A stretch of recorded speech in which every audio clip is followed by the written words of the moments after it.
L'Éternel est bon. L'Éternel est bon. L'Éternel est bon. Il est bon pour moi. L'Éternel est bon. L'Éternel est bon. L'Éternel est bon. Il est bon pour moi. L'Éternel est bon. L'Éternel est bon. L'Éternel est bon. Il est bon pour moi. L'Éternel est bon. L'Éternel est bon. L'Éternel est bon. Il est bon. Il est bon pour moi. L'Éternel est bon. L'Éternel est bon. L'Éternel est bon. Il est bon pour moi. Tu verras sa bonté. Amen. Tu verras sa bonté. Amen. Tu verras sa bonté. Je dis cette semaine, sa bonté va te posséder. Sa bonté va te posséder. Sa bonté va te posséder. Oh, pour ce cri de joie. Et acclame son Saint-Nom.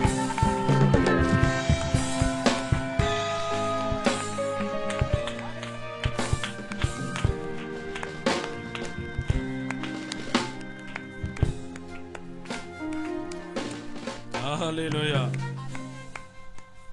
Oh, Tavier, voici un peu partager quelque chose avant de partir. Il faut qu'on partage. Galates chapitre 4, verset 1 à 7. Galates chapitre 4, verset 1 à 7. Or, aussi longtemps que l'héritier est enfant, je dis qu'il ne diffère en rien d'un esclave, quoi qu'il soit le maître de tout. Mais il est sous des tuteurs, des administrateurs jusqu'au temps marqué par le Père. Nous aussi, de la même manière, lorsque nous étions enfants, nous étions sous l'esclavage des principes élémentaires du monde. Mais lorsque les temps ont été accomplis, Dieu a envoyé son Fils, né d'une femme, né sous la loi, afin qu'il rachète ceux qui étaient sous la loi, afin que nous recevions l'adoption. Et parce que vous êtes fils, Dieu a envoyé dans nos cœurs l'esprit de son Fils, lequel crie: Abba Père. Ainsi, tu n'es plus esclave, mais fils. Et si tu es fils, tu es aussi héritier par la grâce de Dieu. Amen. Que Dieu bénisse sa parole. Tu peux t'asseoir dans sa présence. Dieu a besoin des fils. Est-ce que tu peux m'aider à dire à ton voisin de droite et de gauche: Dieu a besoin de toi.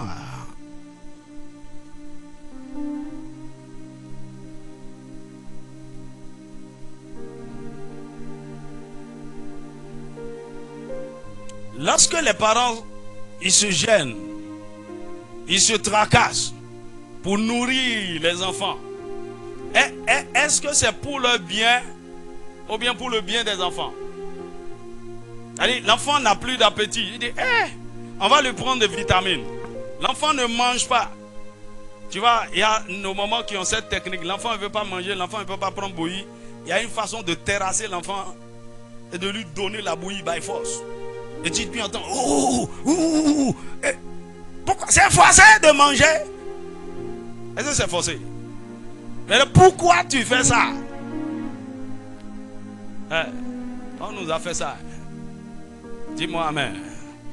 Et je vois des mamans encore en train de faire ça. Elle dit quoi? Le biberon là, ça ne suffit pas pour. Il faut envoyer. Pourquoi?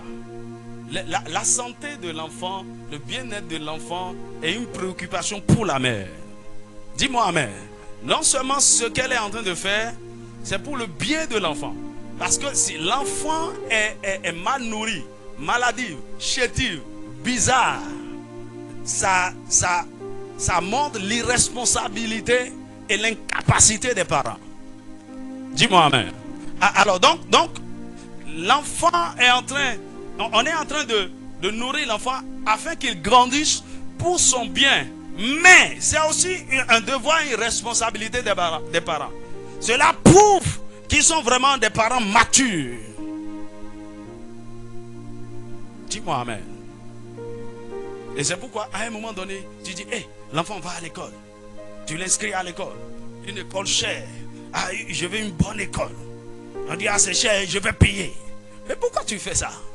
Il dit, ah, je vais lui prendre encore des répétiteurs. Mais pourquoi tu fais ça? Ton souci, c'est d'amener l'enfant à la maturité, à la croissance. Mais dans quel but? C'est pour que dans quelques années, cet enfant te soit utile. C'est que pour que, écoute, lorsque tu fais cet investissement, à la fin de chaque année, ou bien à la fin de chaque trimestre, de chaque semestre, tu veux voir les bulletins. Pour voir si tu n'es pas en train de faire un investissement à pète. Tu veux t'assurer que l'enfant est en train de grandir. L'enfant est en train de... Et quand ça va dire, ouais, ça c'est bien, là c'est mon enfant. Ah. Et tu es content. Mon ami, lorsque nous naissons, c'est comme ça que Dieu est aussi préoccupé par notre croissance, par notre maturité, par notre intelligence, par notre sagesse. Pourquoi? Parce que son but, c'est qu'au bout de quelques années, nous puissions lui être utiles. Au bout de quelques années, nous puissions le décharger. Dis-moi amen. Tu vois, aujourd'hui, il y a beaucoup de parents qui sont à l'aise, qui sont tranquilles, ils ne travaillent plus, mais ils vivent très à l'aise. Parce qu'ils ont eu le temps de lever des enfants qui prennent soin d'eux. Ils ont voiture, ils ont maison, ils voyagent, parce qu'ils ont fait des investissements hier. Dis-moi amen. Il y a des choses que nos parents avaient comme rêve, avaient comme désir de faire, mais ils n'ont pas pu le faire. Mais c'est la joie aujourd'hui de voir les enfants réaliser ces choses. David avait le désir de bâtir un temple à l'Éternel. Et Dieu lui a dit, non David, tu as versé trop de sang. Tu ne peux pas me bâtir un temple. Mais un fils qui naîtra de toi, son nom sera appelé Salomon. Il sera un homme de paix. C'est lui qui me bâtira une maison. Et parce que David, il sait que le fruit de ses entrailles bâtira la maison. C'est tout comme si c'est lui qui est en train de bâtir la maison. Et c'est pour cette raison qu'il a préparé tout ce qu'il faut pour la construction de la maison avant de mourir. Dieu a besoin des fils. Ma prière est que tu ne le déçoives pas. Ma prière est qu'au bout de quelques années, il peut dire, ouais, ça c'est mon fils, ça c'est mon fils, ça c'est mon fils. Ah, c'est lui qui fait ça, c'est lui qui fait ça. Mais nous ne pouvons pas y arriver si nous n'avons pas atteint la maturité. Dis-moi amen. Dieu a besoin des hommes et des femmes matures, responsables, pour accomplir sa volonté dans leur vie personnelle, dans leur famille, dans leur village, dans leur communauté, dans leur nation. Souvenez-vous de ceci. Chaque individu, chaque mariage, chaque famille, chaque entreprise, chaque cité, chaque ville, chaque nation a une destinée prophétique et un plan rédempteur que Dieu veut voir accompli. Dis-moi amen. Maintenant, cette destinée a été déjà pervertie par Satan. Ce plan de Dieu pour toi, pour ta famille, pour la nation du Bénin, pour ta destinée, a été déjà perverti. C'est-à-dire quoi? Satan lui-même a un plan. Et il a déjà mis en œuvre son plan. Ça a déjà commencé par être déroulé. Mais Dieu ne s'avoue pas vaincu. Il dit, oh, c'est pas un problème. Mon fils là, lorsqu'il va grandir, il va reprendre le pouvoir. Non seulement il va rentrer dans sa propre destinée, mais il va introduire sa famille, sa nation dans leur propre destinée. Dis-moi amen. Mais vous ne pouvez pas le faire si vous êtes enfant. Vous ne pouvez pas faire face à Satan et récupérer ce qui vous appartient si vous êtes enfant. Le Seigneur vous a appelé un grand héritier, un grand financier dans son royaume. Lorsque le ciel vous voit un grand homme riche, mais actuellement, parce que vous êtes encore enfant, on vous traite comme un esclave. Mais qu'est-ce qu'il nous faut? La maturité, la croissance.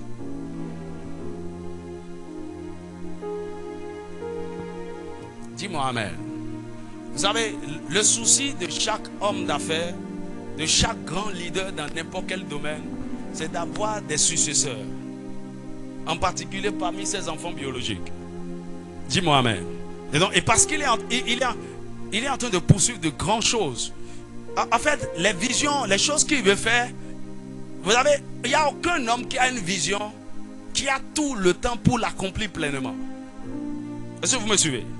Il va faire ce qu'il peut, mais le reste, le reste doit être accompli par ses successeurs, par les fils qu'il aurait élevés. Dis-moi amen. Pourquoi? Parce que c'est seulement les fils qui savent discerner la volonté de leur père et qui l'accomplissent. Comme Jésus l'a dit dans Jean chapitre 4 verset 34, Jésus le dit: ma nourriture est de faire la volonté de celui qui m'a envoyé et d'accomplir son œuvre. Nous allons voir après. Les fils n'ont pas une volonté, ils n'ont pas un rêve, ils n'ont pas une vision, ils n'ont pas d'ambition. Lorsque vous allez grandir dans le Seigneur, vous allez comprendre. Un fils de Dieu n'a pas de projet. Son projet ou ses projets sont les projets de son père. Dis-moi amen. Son rêve, c'est les rêves de son père. Alléluia. Alléluia. Et pourquoi? Tu as encore des ambitions bizarres, les rêves d'enfant. Mon ami, laisse ce qui est de l'enfant et commence par grandir. Dis-moi amen.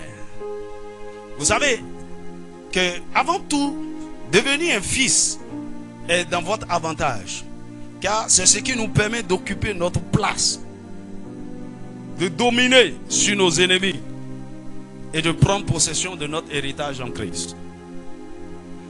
C'est pourquoi notre croissance spirituelle, notre maturité est exigée. C'est exigé. C'est parce que les enfants ne sont pas devenus fils que la Bible nous dit dans Ecclésiaste chapitre 10, verset 5 à 7 que les esclaves sont sur les chevaux, mais les princes sont en train de marcher. Ils occupent de grandes positions. Vous ne voyez pas? Il dit, le verset d'avant dit, il dit, la folie occupe des places élevées.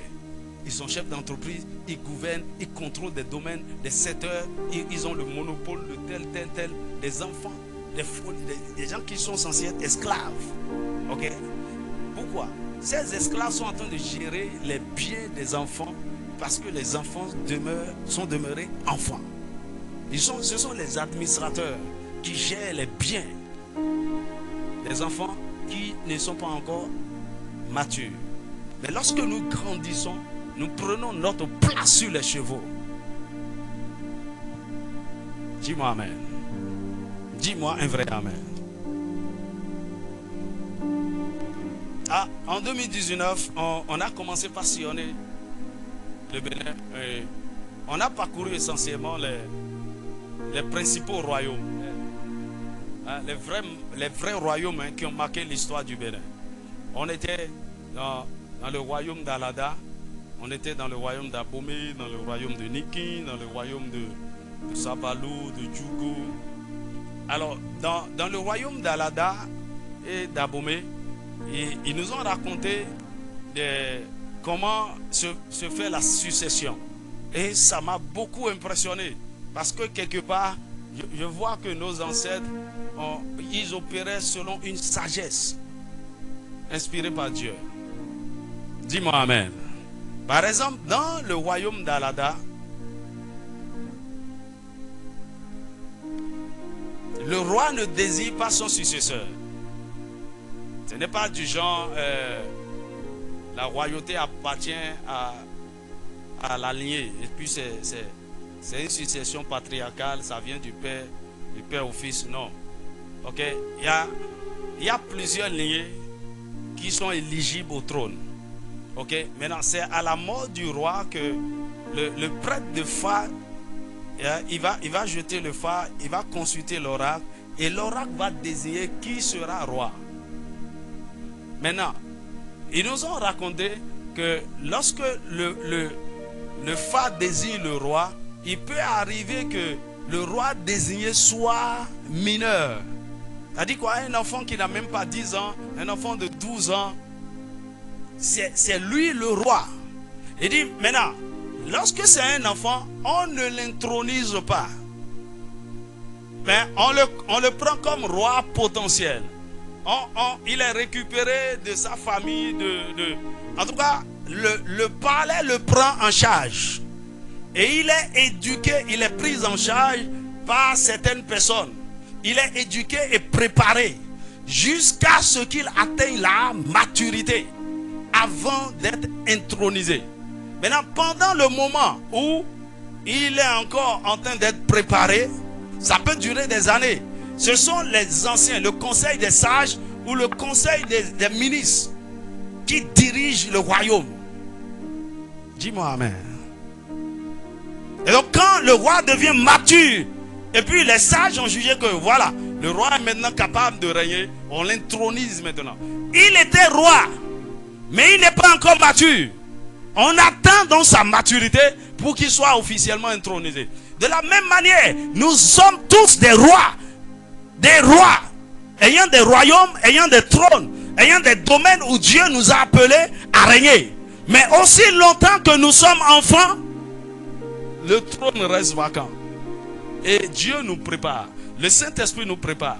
Les mentors, les pères, les éducateurs, les instructeurs, les maîtres que le Seigneur envoie sur notre chemin nous préparent jusqu'à ce que nous atteignions la maturité.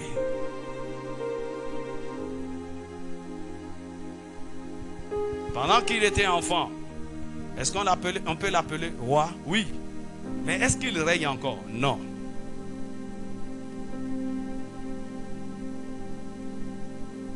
Est-ce que tu sais que tu as un trône, une position d'influence globale, où Dieu va te révéler au monde? Ce trône t'attend. Mais le trône attend ta maturité. Maintenant, imaginez que l'enfant qui a été désigné comme roi ne se prend pas au sérieux et ne devient jamais mature. Bon, en tout cas, on ne nous a pas donné ce genre de cas. Mais ça peut arriver. On sera obligé de désigner quelqu'un d'autre à sa place. Je prie que ta place ne soit pas prise. Que tu ne sois pas remplacé par quelqu'un d'autre. Dis-moi un vrai amen. L'autre exemple, c'est dans le royaume d'Abomey. Dans le royaume d'Abomey, cette fois-ci, c'est le roi qui désigne son successeur parmi ses enfants. Ok? Et au cours d'une cérémonie publique, le roi fait son choix et il désigne et il annonce à sa cour et à la population, à ses sages, à ses ministres, que voici le prince héritier. Publiquement. Alors, ce prince héritier n'est pas forcément l'aîné. Vous savez, les rois ont plusieurs enfants, parce qu'ils ont plusieurs femmes.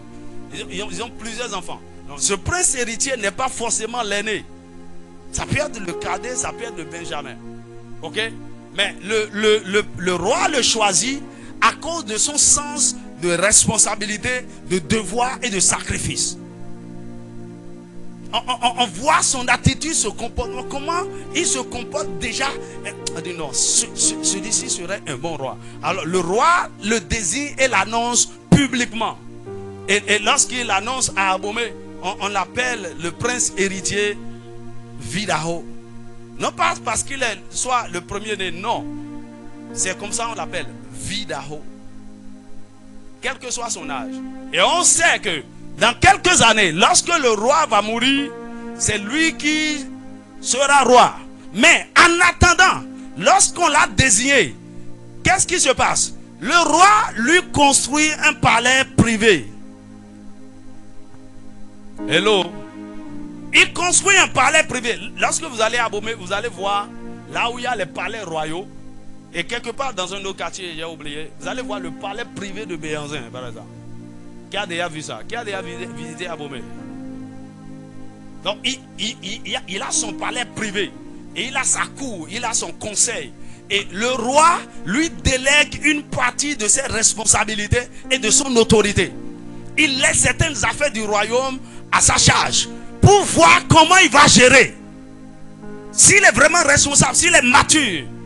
Et donc il y a des choses dans le royaume, le roi ne s'occupe plus de ça. Il y a des affaires qui se traitent désormais dans le palais privé. Et lorsque le roi prouve, pardon, le prince héritier prouve sa maturité, sa responsabilité, tout le monde est d'accord. Tout le monde dans le royaume, la cour royale, dit ouais, le roi a fait un bon choix. Dis-moi amen. Vous savez, qui était le père? Qui est le père de Béhanzin? C'est Galéré. Bien Guézo. C'est Guézo? Hein? Hey, on peut vérifier. Hein? Je ne veux pas dire des... Pardonnez, c'est qui? C'est Galéré ou Guézo? Hey, vérifiez-moi ça. Hein? Nous sommes en direct. On va dire, hey, regarde, le pasteur là est en train de mentir. Ça, c'est coup d'histoire. Alors, qu'est-ce que je veux vous dire? Du vivant du père de Béhanzin, avant que son père ne meure, c'est Béhanzin qui dirigeait le royaume. Il traitait avec les blancs, il traitait les traités. C'est lui qui gérait Cotonou, c'est lui qui gérait certaines affaires. Il était chef de guerre, il montrait déjà qu'il était... C'est qui? C'est Galéré. Ok? À un moment donné, pendant que Galéré était favorable aux blancs, Vidaho dit non. Il s'opposait. Alléluia. Pour montrer en fait qu'il est déjà un fils mature, capable. Et pendant qu'on le préparait, cet homme est allé chercher des pouvoirs terribles. Il est allé s'enfoncer dans des choses terribles. Il est devenu quelqu'un que tout le monde craignait dans le royaume. Mon ami, c'est ce que Dieu voudrait que nous soyons. Dis-moi amen. Dieu nous a choisis. Il nous a, la plupart d'entre nous, le choix de Dieu est qu'il nous annonce déjà avant que nous ne parviennons à la maturité ce qu'il veut faire avec nous. La position qu'il veut que nous occupions. Mais après l'avoir annoncé publiquement, il attend notre maturité. Vous savez, c'est la même chose qui a été faite avec Jésus. Dans Luc chapitre 3, nous avons vu, juste après son baptême, comment le Saint-Esprit est descendu sur lui. Et la voix fit retentir du ciel et dit, voici mon fils bien-aimé, en qui j'ai mis toute mon affection. C'est tout ce que la voix a dit. Mais peu de temps après, un peu avant sa passion, sa mort sur la croix, il a atteint la maturité. Et sur la montagne de la transfiguration, le Père a encore annoncé. Mon ami, lorsque vous devenez fils, c'est le Père qui annonce. Voici mon fils. Celui-ci est devenu fils. Dis-moi amen. Il dit, voici mon fils sur la montagne de la transfiguration, en qui j'ai mis toute mon affection. Maintenant, écoutez-le. Il a atteint la pleine maturité. Il a la pleine autorité que toute la création. C'est-à-dire quoi? Le Père est en train de dire, j'ai remis tout pouvoir au Fils. Parce qu'il est devenu mature.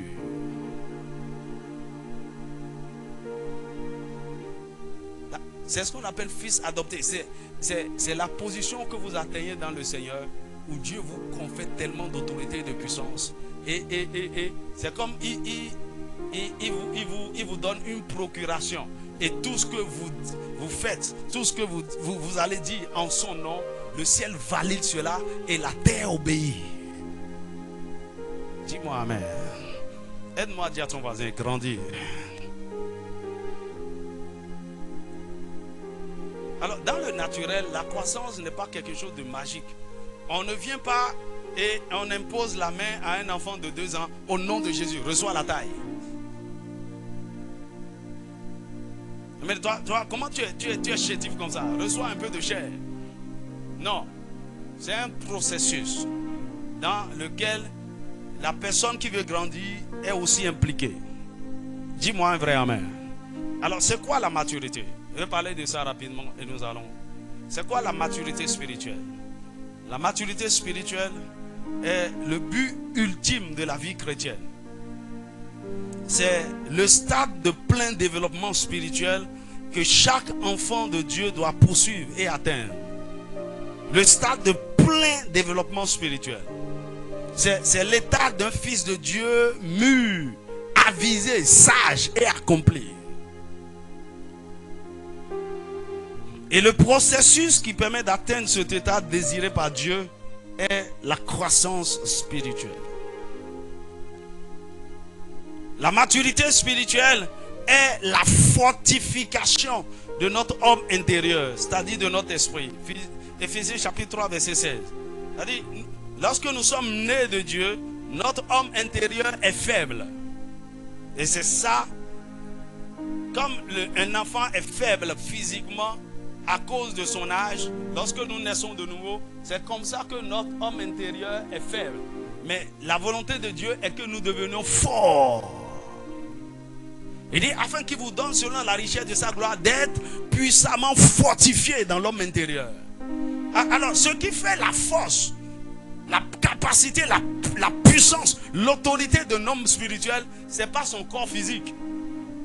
En fait, là où vous êtes, lorsque Dieu veut faire de grandes choses avec vous et vous devenez mature, rien ne changera réellement sur votre corps physique. Dis-moi amen. Dis-moi un vrai amen. Tu vois, il y a quelques années, si tu m'avais connu, c'est vrai, j'ai changé un peu. Alléluia. Dis-moi amen.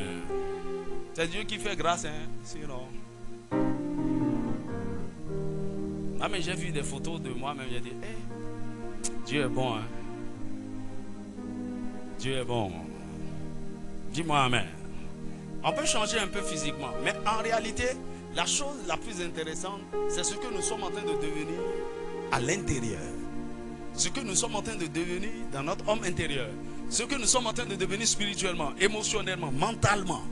C'est ça qui fait. C'est ce que j'appelle la fortification de l'homme intérieur. Dis-moi amen. C'est pourquoi Satan peut te défier aujourd'hui et tu reviens 3 jours après et croit que c'est toujours la même personne. Non. Tu es allé te recharger. Alléluia. La maturité spirituelle, c'est la formation de Christ en nous. C'est-à-dire sa nature et son caractère. Galates chapitre 4 verset 19. Christ doit se former en nous. Et ceci doit être notre but ultime. La maturité spirituelle est l'état d'un chrétien spirituel dépouillé de la chair, totalement repenti ou converti et renouvelé dans son intelligence. Dépouillé de la chair, totalement repenti ou converti et renouvelé dans son homme intérieur. Dans son intelligence, pardon. C'est celui qui a connu et épousé totalement les pensées de Christ. Selon 1 Corinthiens chapitre 2 verset 16. La maturité spirituelle nous amène à un état où nous sommes en mesure de porter des fruits durables. Jean chapitre 15 verset 16. En fait, c'est ce qui montre que vous êtes devenu mature. Lorsqu'un arbre devient mature, il commence par porter du fruit. Lorsque vous devenez mature, il y a des fruits que nous sommes appelés à porter. Et le fruit par excellence que Dieu attend que nous portions à la maturité, c'est le fruit de l'esprit. Selon Galates chapitre 5, verset 22. La maturité spirituelle nous permet d'accomplir fidèlement la volonté ou le plan de Dieu pour notre vie. C'est là où nous arrivons, c'est à la maturité spirituelle que nous arrivons à comprendre, à accepter et à adopter la volonté de Dieu pour nous. Colossiens chapitre 4 verset 12. La maturité spirituelle, c'est la clé passe-partout qui ouvre beaucoup de portes pour notre bonheur. C'est une clé passe-partout. Ça veut dire quoi? À des moments donnés, vous avez un problème d'iniquité. Vous n'avez pas forcément besoin de combattre cette iniquité. Vous grandissez au-delà du niveau d'opération de cette iniquité et ça n'a plus de pouvoir sur vous. Vous avez un démon qui vous malmène. Dis-moi amen. Par exemple, vous avez un mari de nuit qui vient coucher avec vous. Il y a ces deux choses. On peut déloger cet esprit-là ou vous pouvez grandir. Mais c'est un peu difficile sans être libéré de cet esprit. Mais vous pouvez grandir. Par exemple, cet esprit vous tourmente. Mais il y a un moment où vous êtes beaucoup engagé dans la prière, dans la parole, dans la consécration. Vous êtes dans une intimité profonde avec le Seigneur. Vous allez constater que cet esprit ne viendra pas vers vous. Alléluia. Donc, il y a un état où vous pouvez atteindre où certaines influences démoniaques vont s'éloigner de vous. Certains démons vont s'éloigner. Écoutez, il y a une force.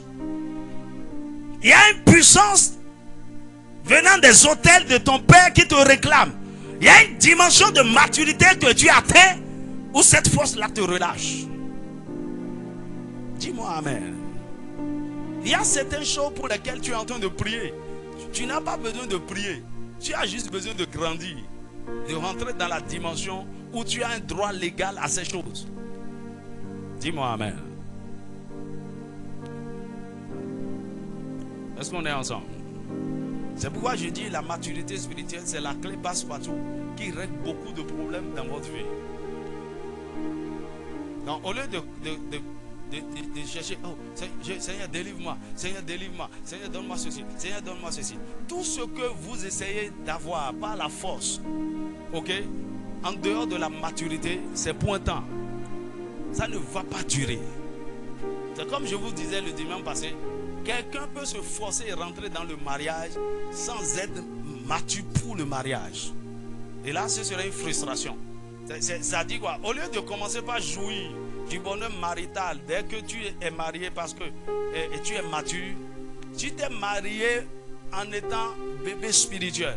Et tu vas passer les 10 premières années de ta vie maritale à grandir. Est-ce que quelqu'un me suit? C'est des douleurs, c'est les souffrances. Et c'est là où tout capote. Il y a séparation, il y a divorce, il y a ceci, il y a bagarre. Parce que c'est deux enfants. Ou bien il y a un qui est mature, l'autre est bébé.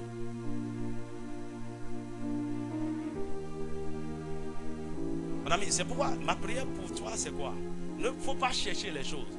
Il faut grandir et rentrer dans les choses. Tu grandis et tu rentres dedans. Et c'est pour toi, c'est ton droit. Personne ne peut te l'enlever. Dis-moi amen. Dis-moi un vrai amen. Alors, comment reconnaître un chrétien en voie de maturité? Ou un chrétien mûr? Ah, ça, c'est un diagnostic, il faut que tu gardes à l'esprit. Comment reconnaître un chrétien en voie de maturité? Premièrement, c'est pas la qualité enrichie de sa relation avec le Père. C'est pas la qualité enrichie de sa relation avec le Père. Un chrétien mature, vous allez voir sa vie de consécration, sa vie de prière, sa vie de dévotion, sa vie de dédicace à Dieu, c'est à un autre niveau. C'est quelqu'un qui aime Dieu passionnellement, qui a développé une grande intimité avec le Père. Laissez-moi vous dire, plus vous grandissez, plus vous vous perdez en Dieu.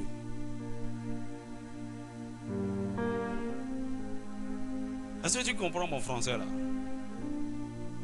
Dis-moi amen.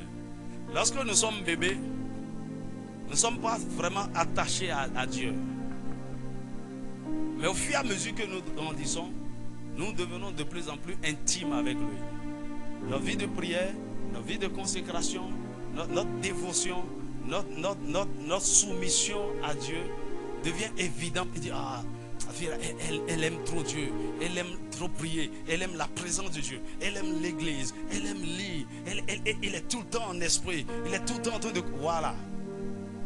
Un chrétien en voie de maturité ou mature. Deuxièmement, ce n'est pas la manifestation des fruits durables dans sa vie. La manifestation des fruits durables dans sa vie. Lorsqu'un enfant de Dieu commence par grandir, ou bien tu atteins la maturité, lorsque tu deviens mature, tu dois manifester les fruits. Et le premier fruit, c'est le fruit de l'esprit. Ça, c'est le fruit durable. Le fruit de l'esprit. L'amour, la joie, la patience, la maîtrise de soi, la bonté, la miséricorde. Quoi? Galates chapitre 5, verset 22. Donc, à l'ultime, on te voit manifester une dimension d'amour, de paix, de joie, de patience que les gens n'arrivent plus à comprendre. Dis-moi amen. Et l'autre fruit, je parle des fruits durables, c'est l'impact de votre ministère. C'est-à-dire quoi? Lorsque vous devenez mature, votre vie commence par porter des fruits. Et dans votre maturité, vous servez le Seigneur en servant les hommes. Et en servant les hommes, votre vie commence par avoir un impact. Vous impactez. Par vous, les gens sont touchés, les gens sont transformés, les gens sont guéris. Les gens, il peut y avoir des témoignages que c'est par vous. Tu vois, lorsque tu es bébé, ta vie ne fait encore rien à personne. Au contraire, tu dépends des gens. Et c'est toi qui as besoin qu'on t'aide. Et tu demandes de l'aide. Lorsque tu deviens mature, ta pensée devient: qu'est-ce que je peux faire pour cet homme, pour cette femme, pour cette famille? Tu vois, pendant longtemps, ma mentalité est quoi? Tu rentres en contact avec moi. Je dois, madame, si c'est même une parole qui va te bouleverser, un toucher, un impact, une prière, quelque chose. Ça, c'est la maturité. Votre amour, votre sourire. Vous dégagez quelque chose qui impacte la vie des gens, qui apporte la guérison, qui apporte la joie, qui apporte la paix. Ça, c'est la maturité. Les gens sont en palabre. Un homme mature arrive, il restaure la paix, la réconciliation. Et les gens vont commencer par dire: ah, devant le frère là. Ou bien, à cause de ta maturité, la façon dont tu sais le Seigneur, la façon dont tu chantes, la façon dont tu pries, les gens, ta vie commence par toucher. Ça, c'est le fruit. Et l'autre fruit, par excellence, c'est selon Jean chapitre 15, verset 16, ce sont les fils, les enfants que vous-même vous engendrez. Celui qui est mature, son désir le plus ardent, c'est de voir d'autres enfants de Dieu sauvés et transformés. Il est engagé dans l'évangélisation. Il veut sauver des âmes, non seulement les sauver, mais faire d'eux des disciples. Un homme mature est un homme qui a la capacité de se reproduire.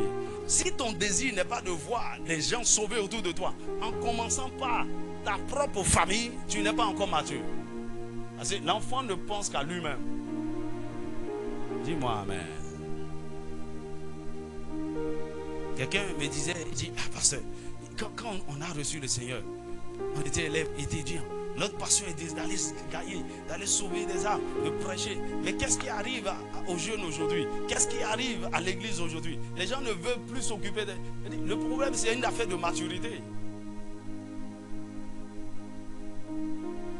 Ce n'est pas une affaire de... je suis dans le groupe d'évangélisation. Ah, aujourd'hui on veut faire... Non. Tout le temps, un enfant mature veut partager l'amour de Dieu avec les autres. Normalement, beaucoup d'entre vous ici, vous devriez normalement avoir des disciples que vous suivez. Signe de votre maturité. Dis-moi amen. Le troisième point. C'est par son caractère qui reflète de plus en plus Christ. Son caractère qui reflète de plus en plus Christ. C'est-à-dire quoi? Son amour, sa sagesse, son humilité, sa justice, sa sainteté, sa puissance. sa miséricorde. C'est-à-dire, de plus en plus, on voit que tu commences par t'effacer. Comme Jean l'a dit, qu'il croisse et que je diminue.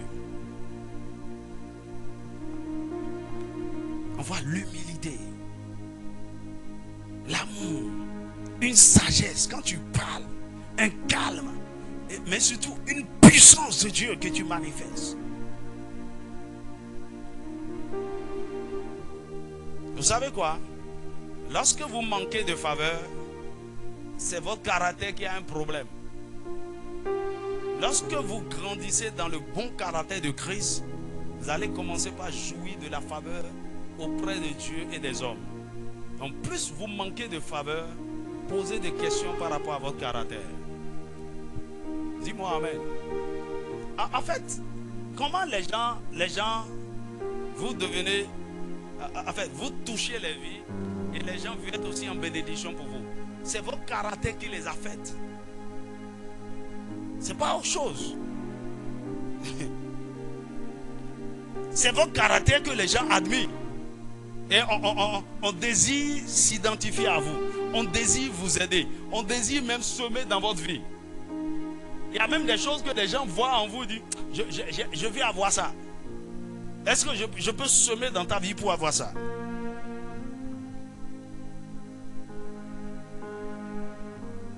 Le Seigneur t'aide. Quatrième point, le signe de maturité, c'est pas sa capacité à gérer les offenses. C'est pas sa capacité à gérer les offenses. Vous savez, aussi longtemps que vous êtes dans cette chair et vous vivez en relation avec d'autres hommes, il y aura toujours offense. Si vous êtes marié, il y aura offense.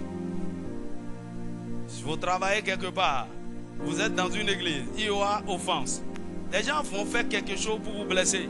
Non pas qu'on veut vous blesser intentionnellement. Ok? Dans tous les cas, il y aura toujours offense. Maintenant, c'est la façon dont vous gérez l'offense qui prouve là où vous êtes.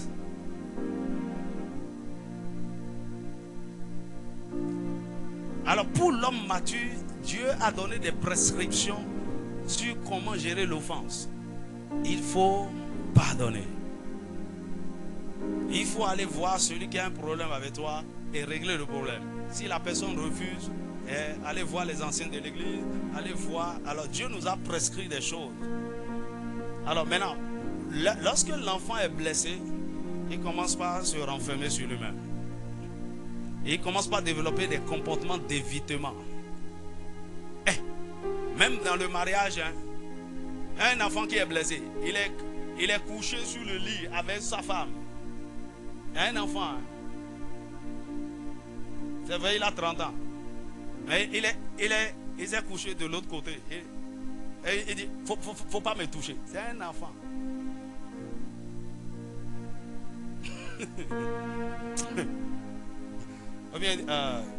Le pasteur là, je ne comprends plus cette temps-ci.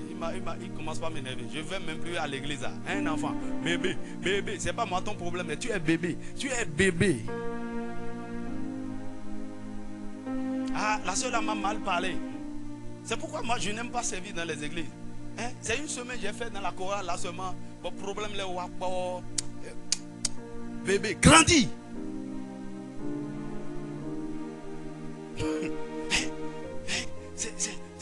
C'est les enfants qui sont comme ça. Pourquoi tu ne joues plus avec les autres? Ah, ils m'ont dit que j'ai une grosse tête. Nous, des comportements bizarres. On ne commence pas à chercher on n'arrive pas à pardonner. On est dans la douleur. Et je vais vous dire quelque chose. Lorsque vous devenez mature, il y a certaines choses qui vous blessent, qui vous offensent aujourd'hui. Ça ne vous dira plus rien. Dis-moi amen. Écoute, il y a quelqu'un qui m'a vu la dernière fois et dit, ah, parce que tu m'as blessé. Il m'a cité des choses. Je lui ai demandé pardon. Mais je sais que c'est son niveau. Parce que la chose là, si on doit parler en réalité, je n'ai rien fait. Dis-moi amen. Dis-moi un vrai amen. Écoutez, il y a des fois même les gens viennent me demander pardon. Je dis mais pourquoi? Je dis, je n'ai pas remarqué, c'est vrai. Lorsque vous atteignez un certain niveau de maturité, par exemple, il y a des choses que les gens font, les gens disent, votre cœur est tellement rempli d'amour que lorsque l'offense vient, c'est l'amour qui répond. Vous ne voyez pas, vous n'entendez pas. Mais parce que vous êtes bébé, la chose, ça vous touche, tout vous affecte, tout. Ah, je ne vais plus dans l'église là. Est-ce que tu veux? Non, je ne peux pas pardonner. Ce qui m'a fait là, c'est parce que c'est. Oh, hold on, bébé, grandit. Maintenant, quand vous voyez deux bébés se marier comme ça, oh, c'est problème. C'est problème. Il m'a fait ça, il m'a fait ça. Non, hein, pasteur, c'est moi, c'est pourquoi ici là, je veux m'assurer que vous grandissez un peu. Je veux avoir la paix. Après le mariage, je veux avoir la paix.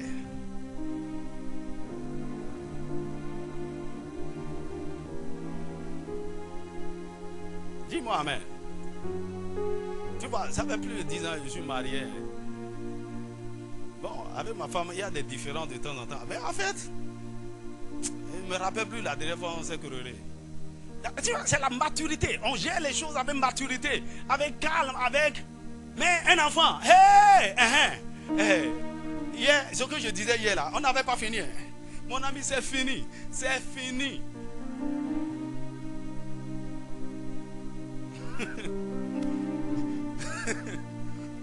Dis à ton voisin, grandis. Non, il y a des choses même on te fait, tu n'es pas obligé d'en parler. Tu encaisses et tu mets ça de côté. Dis-moi amen. Il y a même des choses, des gens te... La personne fait et dit, hey, au lieu d'être offensé, tu as compris que le Seigneur vient de te donner un sujet de prière. Que tu dois prier maintenant pour la personne. Que tu dois intercéder. Dire, nous la personne est à ce niveau. Tu dois prier pour voir sa transformation. Mais tu ne dois pas en faire un problème. Maturité. Tu vois, quand vous devenez mature, vous apprenez à faire comme, à dire comme Jésus. Père, pardonne-le, car il ne sait pas ce qu'il fait. Mais l'enfant dit quoi? Il ne sait pas quoi? Il sait bien ce qu'il fait. Il sait trop bien même. Comment? Il dit maintenant, même si c'est pardonne, il dit non. Si je le pardonne, il va encore reprendre. Il va recommencer. Bon, tu n'es pas obligé de lui dire, ah non. Si je ne lui dis pas, comment il va savoir qu'il a fait mal? Ça c'est l'enfant. Tu n'es pas obligé de lui dire. Il y a des choses que tu peux gérer. Dis-moi amen.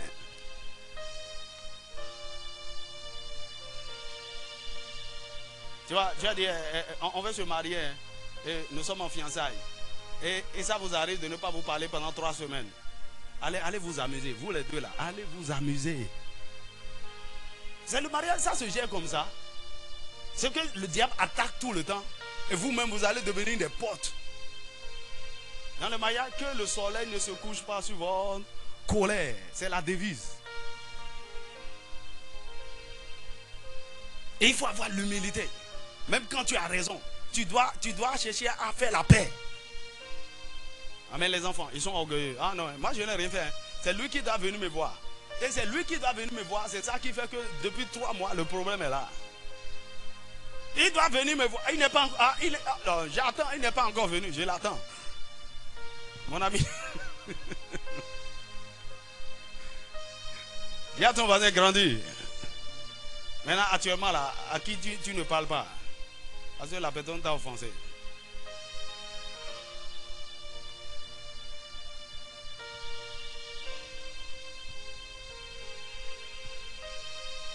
Dis-moi amen. On est où?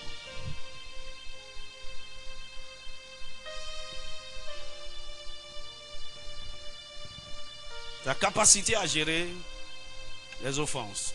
Au point suivant, c'est pas son sens élevé de devoir, de responsabilité et de sacrifice concernant les affaires de son Père céleste. C'est pas son sens élevé de devoir, de responsabilité et de sacrifice concernant les affaires de son Père céleste. Et je peux vous dire, ça c'est la plus grande qualification qui montre que voici un fils responsable. Tu commences par prendre des responsabilités. Tu commences par assumer certaines choses concernant les affaires de ton Père. Non pas parce qu'on t'a demandé, mais parce que tu as vu le besoin, tu viens combler cela. Est-ce que tu m'entends? Donc, les affaires de notre royaume, par exemple, ça commence par l'Église jusque dans le monde. La volonté de Dieu est que son règne se répande dans toutes les nations. Alors, l'une des responsabilités, l'une des choses qui montrent que tu es un enfant mature, c'est ta vie d'intercession. Intercéder pour les autres, intercéder pour les familles, intercéder pour l'Église, intercéder pour les nations, intercéder. C'est ça qui montre que tu commences pas à être détaché de toi-même. Ok? L'autre chose, c'est le service. Écoutez, si tu es là et il n'y a rien personnellement que tu fais pour l'avancement du règne de Dieu, tu es un enfant. Lorsque vous devenez mature, vous voyez même chez vous à la maison, votre fille commence par avoir 3 ans, elle veut balayer aussi la maison. Elle veut nettoyer, elle veut préparer. C'est ça la responsabilité. Elle veut décharger ses parents. Dis-moi amen. À un moment donné, bien que tu vis encore chez tes parents, tu veux assumer certaines responsabilités. Dans ça là, je m'en occupe. Et puis ton père vient et dit, hey, vraiment la facture là, comment je vais faire? Tu ne lui dis rien. Et tu passes par derrière, tu vas régler la facture. Je sais qu'il y a personne qui a encore fait ça. Tu dis, hey, papa, il y a facture, hein? Le délai là, c'est en train de... Dis-moi amen.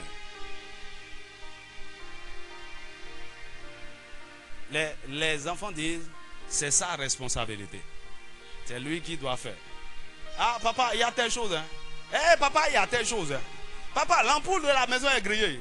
Papa, il y a... Les enfants, ils ne veulent pas être responsables. Les fils se lèvent et ils s'en occupent. Qui a fait ça? L'Éternel. Par exemple, tu viens ici dans la maison de Dieu. Tu vas regarder et dire, oh, l'église n'a besoin de rien. Hein? Le pasteur a dit à tout, il y a mon ami. C'est parce que tu es enfant. Si tu es fils, tu allais voir tellement de besoins, tellement de choses. Il dit, ça, je m'en occupe. Ça, je m'en occupe. Ça, je m'en occupe. Parce qu'on veut faire telle chose. Ah, je veux prendre en charge tel là-dessus, il faut me laisser. Tu vois, la dernière fois on a organisé GRB, il y a des gens, ils sont juste restés spectateurs. Mon ami, ce n'est pas mon affaire, hein. Ça c'est l'affaire de notre Père Céleste. Et ils voient comment chacun s'investit dedans. Il y a la retraite des jeunes qui arrive. Quelqu'un peut dire, hier j'ai pris une résolution par rapport à la retraite des jeunes. Je priais, j'ai dit Seigneur, on va financer autrement cette affaire. Et le Seigneur va me donner l'argent. Dis amen. Si tu veux m'accompagner, il faut m'accompagner. J'ai dit, les cotisations, on va plus s'appuyer sur l'affaire de cotisation. Si ça vient, c'est bon. On va arriver à un moment donné, on va amener autant de jeunes qu'on peut, un peu partout du pays. On va payer leur déplacement, on va les nourrir, on va les communiquer l'amour de Dieu, les imparter, ils vont retourner chez eux. Dis-moi amen. Oh, bientôt on va faire le budget. Les fils, ils disent, pasteur, oh non, ça, moi, donne-moi, je vais, le budget là, je donne 500 000 dedans. Tu viendras pas me dire, hey, pasteur, il n'y a pas papier hygiénique. Hein. Pasteur, il n'y a pas les nattes. Hein. Pasteur, il manque de seaux chez les femmes là.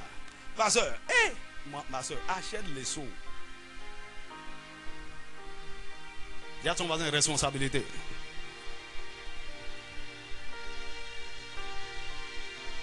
Écoute, quand vous devenez mature, il y a des choses qui commencent par vous gêner.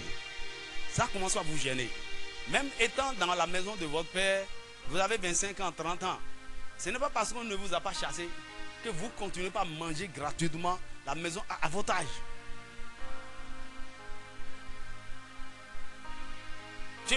Tu es encore là. Rentre à la maison, dis maman, faut tiens ce 5 kilos de riz. Ah! Tu as trouvé l'argent où? Non, il faut laisser. Dis avec moi responsabilité. Tu vois les besoins. Et dis non, ça là, désormais je m'en occupe. C'est ça qui prouve que vous êtes en train de grandir. Et tout, c'est les autres. C'est les autres. Qui c'est c'est les autres. Ah non. Que le Seigneur t'aide. Le point suivant, c'est pas la stabilité et la fermeté de sa foi, avec des convictions solides. La fermeté et la stabilité de sa foi, avec des convictions solides. Il ne vacille pas. Il a une foi solide, inébranlable, stable. Il a des doctrines, comment il va dire? Sa vie est établie sur le roc, sur des doctrines véridiques de la parole de Dieu. C'est les gens qui n'ont pas de fondement, qui vont d'église en église. Il entend telle doctrine, il entend ceci, tel pasteur sur YouTube, tel pasteur sur Facebook. Ah, c'est mon pasteur. Vous n'avez aucun fondement. Un homme mature a des fondements solides.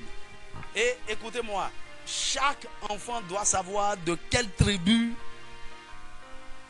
il est issu. Est-ce que tu comprends ce que je dis là? Dans la famille, dans la grande famille de Dieu là, c'est tribu par tribu. Si tu es de la tribu de Judas, tu dois savoir. Dis-moi amen. Par exemple, quand tu viens ici à la mission de l'Aigle, il y a quelque chose qui nous caractérise. Il y a un type de message. Il y a ce que je suis en train de dire là, tu ne vas pas entendre à plusieurs endroits. Et tu vas dire, hey, le pasteur est dur, hein, c'est quoi? Affaire de maturité, sainteté, justice, c'est quoi? Mon ami, ça c'est notre identité, c'est notre tribu.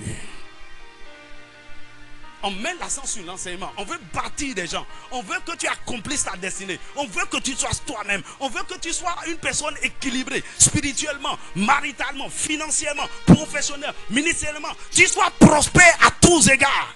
On ne ferme pas les yeux sur tes... Si ça ne va pas, on doit dire. On doit te faire des réponses. On doit te redresser.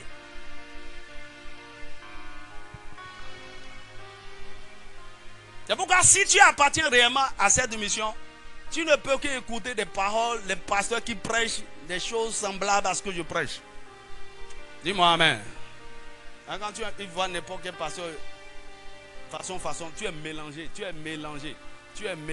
veut dire quoi? Tu n'es pas encore solide. Il y a des choses que tu n'as même pas envie d'entendre. Quelles sont tes convictions? Tu vois un pasteur posséder quelque part. Il dit, la dîme c'est de l'Ancien Testament. C'est diabolique. Il dit, voilà des gens qui disent la vérité. Mon ami, tu n'as aucune conviction. Que le Seigneur te sauve.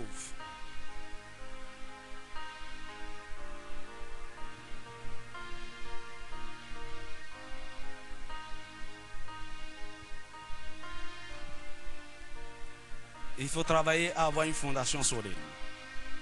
Le point suivant, c'est pas son attitude face aux épreuves, aux tests de la foi et aux tempêtes de la vie.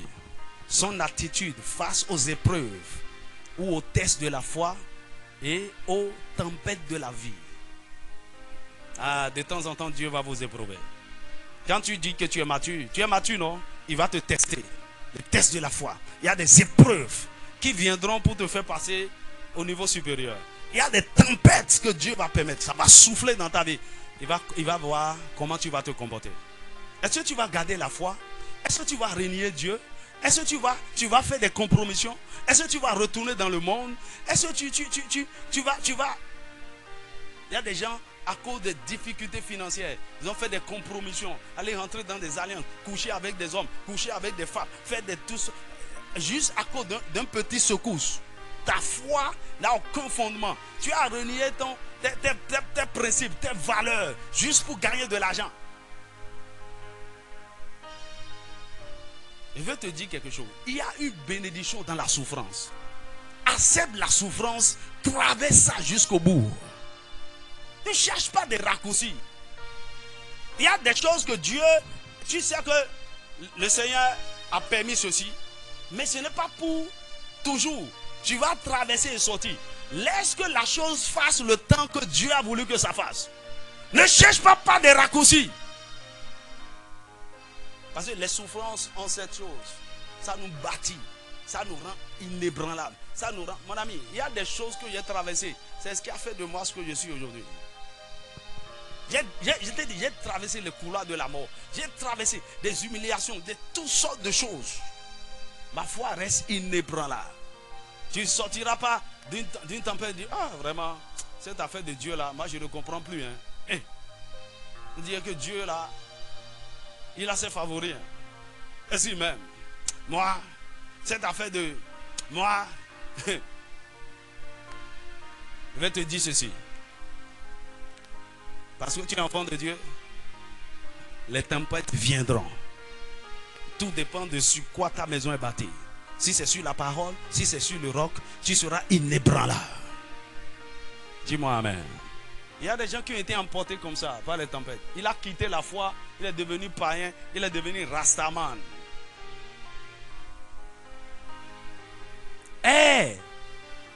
Madame, je te parle de quelque chose. Hein. Des gens que je suivais quand j'étais jeune. Et il m'inspirait. Quelqu'un est devenu adultère, polygame. Et il a commencé maintenant à prêcher la polygamie. Mon ami, ma foi est solide. Dis-moi amen.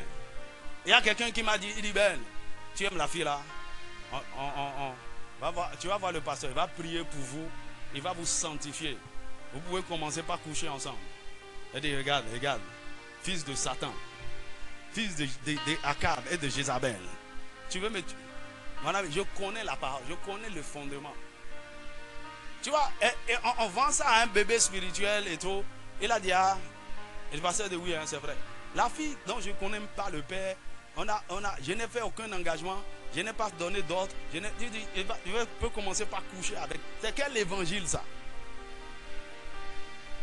Il y a la maturité.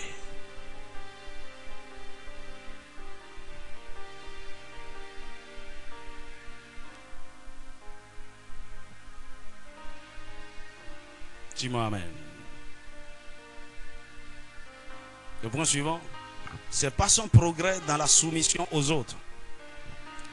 C'est pas son progrès dans la soumission aux autres, son humilité, le service et l'exercice de son ministère. Alors plus vous devenez mature, plus vous devenez humble. Plus vous devenez humble, plus c'est facile pour vous de vous soumettre à d'autres. Je ne parle pas, la Bible dit dans Ephésiens 5, verset 22, il dit soumettez-vous les uns aux autres. C'est lorsque vous reconnaissez la grâce de Dieu, les dons de Dieu, la capacité de Dieu, dans un domaine donné de la vie de quelqu'un, vous devez vous soumettre à la personne pour recevoir. Dis-moi amen. Par exemple, dans le mariage, ce n'est pas seulement la femme qui se soumet à l'homme. L'homme aussi, il a des domaines où l'homme se soumet à la femme. Dis-moi amen. La femme a son domaine d'autorité. Et là, l'homme vient se soumettre.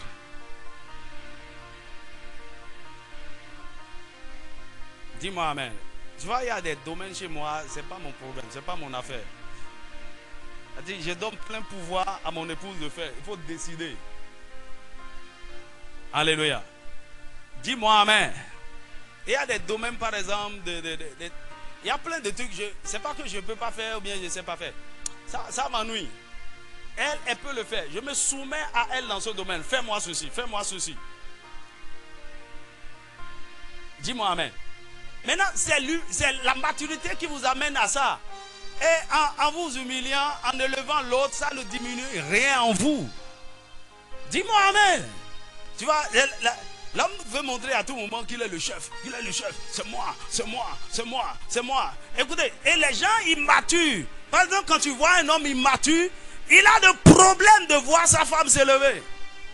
En fait, il va combattre le progrès de sa femme. Il dit, hein? La fille là, elle est en train de monter. Hein? Mon ami, si elle monte, c'est pour ton bien. Ah, elle commence par gagner. J'ai vu des hommes détruire la destinée, l'avenir de leurs enfants, de leurs femmes, parce qu'ils ne veulent pas se soumettre. Par exemple, c'est un homme mature qui dit non, ça, je ne sais pas faire. Ça, je ne sais pas. Je ne connais pas. Qu'est-ce que ça diminue en toi? Rien. Alors on veut montrer que ouais, on est tout puissant, on est. Soumettez-vous les uns aux autres. Dis-moi amen. Tu vois, il y a des choses que je ne sais pas. Si tu me demandes, je ne sais pas. C'est quoi le problème? Et je suis obligé de tout savoir. Il y a des choses que tu me demandes, je dis ça là, je ne peux pas. Ce n'est pas mon domaine de compétence. Dis-moi amen. Ça c'est la maturité qui vous donne cette capacité. Alors, l'avant-dernier point, c'est pas la qualité de sa vie relationnelle dans sa famille, avec ses frères et sœurs, dans le Seigneur et avec les gens du monde. Pas la qualité de sa vie relationnelle dans sa famille. Si votre vie relationnelle a un problème, tout le temps vous êtes en palabre avec les gens, il n'y a pas la paix, et tout le temps c'est vous. Vous avez des problèmes avec tout le monde. Si c'est comme ça, c'est vous qui avez un problème. La maturité, votre maturité se teste dans votre interaction avec les autres. Parce que c'est dans l'interaction avec les autres qu'on va faire sortir ce qui est en vous. Donc, à des moments donnés, Dieu place, il positionne même des personnes difficiles dans votre vie pour vous aider. Les personnes qui vont vous énerver, les personnes qui vont vous amener à manifester by force l'amour. Est-ce que tu peux aimer? Est-ce que tu peux supporter? Est-ce que tu peux supporter le désordre? Est-ce que tu peux être patient? Le Seigneur permet à ce qu'une soeur vienne vers toi. Une soeur qui aime le désordre. Tu arranges, elle met le désordre. Elle est dans la salle. Le Seigneur veut t'apprendre la patience. Tu vois, quand vous n'êtes pas mature, vous ne pouvez pas vivre longtemps avec les gens. Tu restes ici un peu. Je dis non, je quitte. Tu restes ici un peu. Non, je quitte. Finalement, tu dis, je préfère rester seul. Mon ami, tu es immature. Tu es immature. Apprends à vivre avec les gens. Toutes sortes de gens. Toutes sortes de personnes difficiles, compliquées et tout. Si tu survis à ça, tu es mature.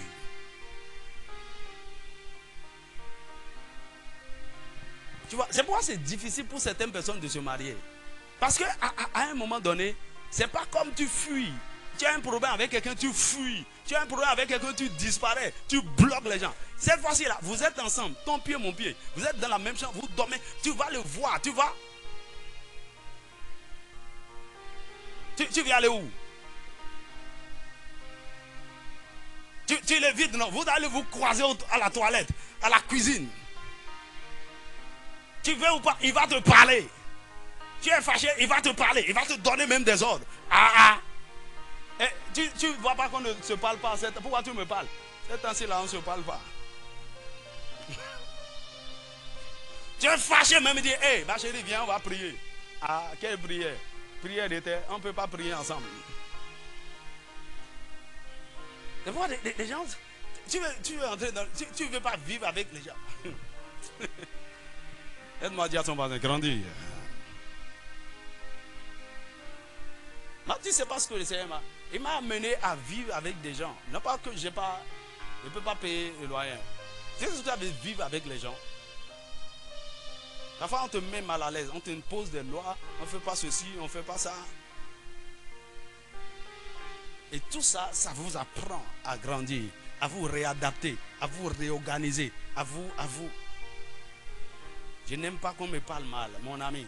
Accepte qu'on te parle mal. Il y a quelque chose en toi qui n'accepte pas ça. On veut tuer ça. C'est pourquoi il a amené cette personne qui va te parler mal jusqu'à ce que tu acceptes qu'on te parle mal.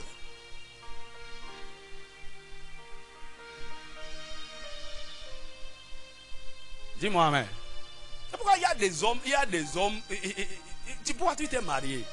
Mariage, il va se forcer. Ils n'aiment pas comme je.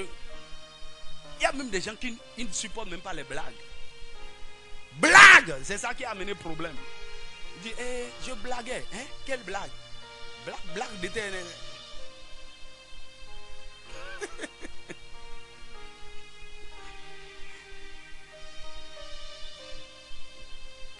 Une fois j'ai dit ceci. Si tu m'amènes Lucifer, non, Satan, et dit, tu vis avec lui pendant 3 mois, on va vivre ensemble. Eh bien, pourquoi? Je le connais. On se connaît. Je sais de quoi il est capable. Et moi-même, je me connais. Dis-moi amen. Si vous connaissez l'autre, c'est facile de vivre ensemble. Je sais qu'il va me provoquer. Je sais qu'il va tout faire. Il va faire des choses. Et donc, je me prépare en conséquence. Je sais comment éviter.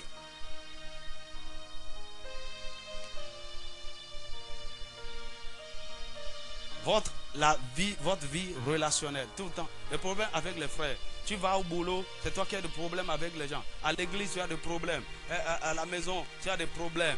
Je n'aime pas, j'aime mon ami. Il faut grandir. Dis-moi amen.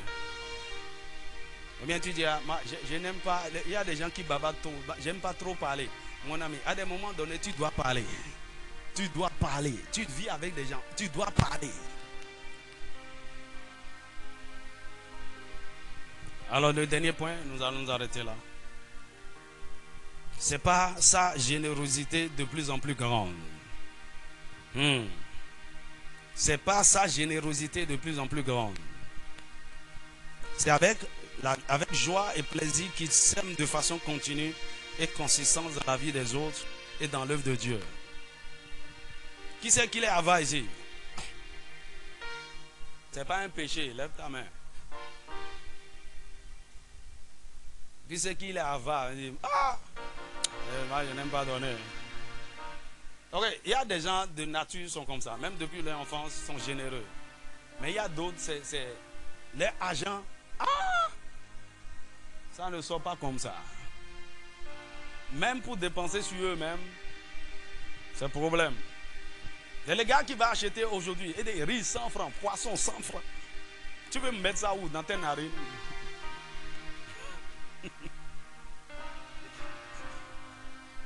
Même manger pour se faire plaisir lui-même. Il est avare, il ne donne pas. Mon ami, c'est un signe d'immaturité. En fait, c'est la vie de l'enfant. Il veut tout avoir pour lui. Tu vois, tu lui achètes des jouets. C'est pour moi, c'est mon jouet. Laisse-le, il va jouer avec. Non, non, non. Tu donnes quelque chose à l'enfant. Donne-moi un peu. Il dit, Ngodo. C'est pourquoi en tant que parent, vous devez apprendre aux enfants à partager. Dis-moi amen. Surtout si vous-même vous êtes avare, c'est dangereux. N'aimez pas donner. Il y a quelqu'un qui vient vous visiter et tu commences à dire nous trop de cuisine. Vraiment, c'est quand on n'a pas beaucoup à manger là qu'il trouve pour visiter les gens. Et ton enfant est derrière toi en train de t'écouter.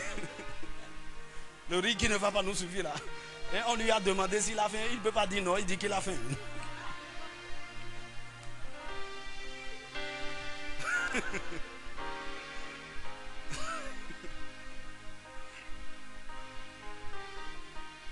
Dis-moi amen. Écoutez, quand vous devenez mature, vous pouvez laisser aller facilement. Vous pouvez même vous en priver pour que les autres aient. Dis-moi amen. C'est un signe de maturité. Ok, et c'est qu'il y a des gens qui sont généreux ici, mais votre générosité c'est à un degré. Vous pouvez monter encore un peu plus. C'est-à-dire, il y a des choses que vous ne pouvez pas donner. Vous ne pouvez pas donner au-delà de ça. Il faut briser cette barrière. Il y a quelqu'un qui s'est donné, il a tout donné, jusqu'à donner sa propre vie. Et Dieu nous demande d'aimer jusqu'à ce point. Dis-moi amen. Ça c'est un signe de maturité. Il n'a pas considéré sa vie comme une proie arrachée, mais il a livré pour que nous.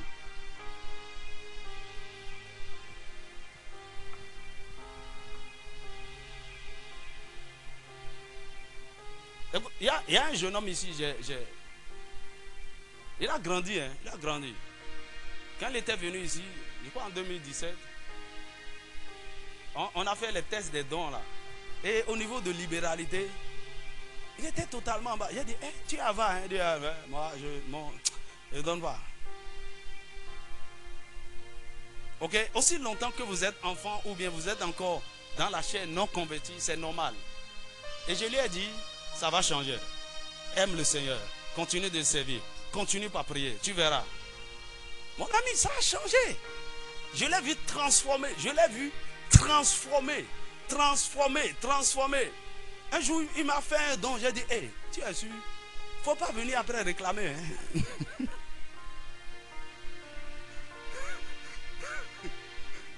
Ah, il y a des gens comme ça. Hein? Ils me font des dons, je ne touche pas. Il faut que ça reste ça. Peut-être que... on ne sait jamais. Il me dit, ah, pasteur, je ne sais pas ce qui m'avait poussé. Hein? L'enveloppe là, je vais reprendre. Il n'y a pas de problème. Écoutez, quand vous devenez mature, écoutez, le Saint-Esprit va commencer par mettre sur votre cœur le projet des autres. Donc, cette nuit, tu ne peux pas savoir comment j'ai été tourmenté. Il dit, Seigneur, mais je n'ai pas beaucoup, non? Ah! Je veux dire, tu donnes tel à tel, tel, tu vas envoyer tel, tu vas envoyer tel. À quoi le bio va? Mon beau quoi vide dans mes mais bio va. Mais il y a des moments où vous êtes obligé d'obéir, même dans la douleur, parce que le Seigneur vous a instruit. Plus vous devenez, écoutez, plus vous devenez mature, plus vous vous détachez des choses. Du matériel, des choses, ça ne vous dit rien. Tu vois, quelqu'un qui paie, il paie son portable et il ne dort pas à 3 jours. Qu'est-ce qui t'arrive? On a volé sa moto, on dirait qu'on a volé son cœur.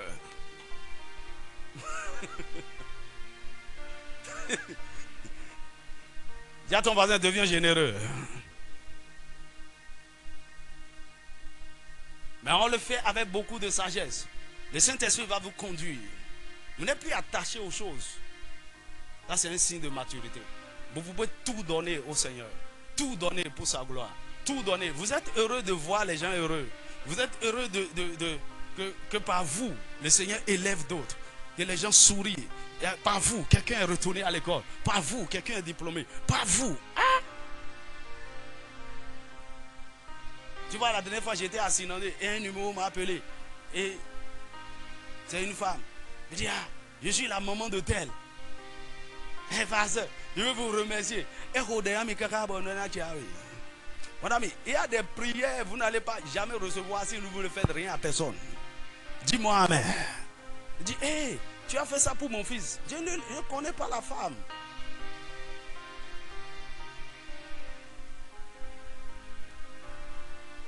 Devenez mature.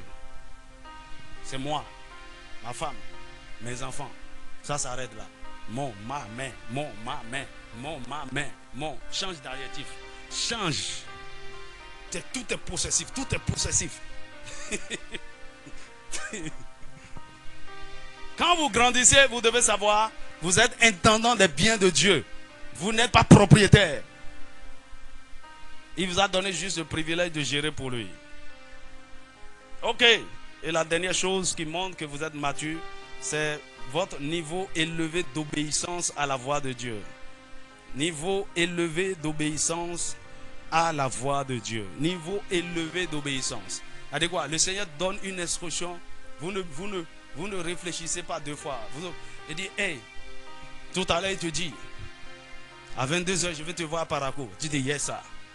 Tu ne te demandes même pas, c'est pour faire quoi? Ah, il y a un autre programme. Non, on ne discute pas. Le Seigneur te donne des ordres, tu es prêt à obéir. La volonté, Jésus a dit, ma nourriture, c'est de faire la volonté de celui qui m'a envoyé. Vous ne vivez plus pour vous-même. Vous faites sa volonté. Vous voulez lui plaire. Alléluia. Que Dieu fasse de toi un homme mature. Dis-moi amen. Alors, je t'ai peint le portrait d'un homme mature. Essaye d'atteindre cette destination. Poursuis cela. Il y a certaines choses qui ont commencé par se former déjà en toi. Parmi ce que j'ai cité. Rends grâce à Dieu pour cela. Mais continue. Continue. Continue. Continue. Continue. Tu es ici et tu as encore du mal à pardonner. Actuellement même, il y a des gens que tu n'as pas pardonné. Dis au Seigneur de t'aider. Dis Seigneur, je veux grandir. Ah, incline ta tête et bénis. Dis-lui merci.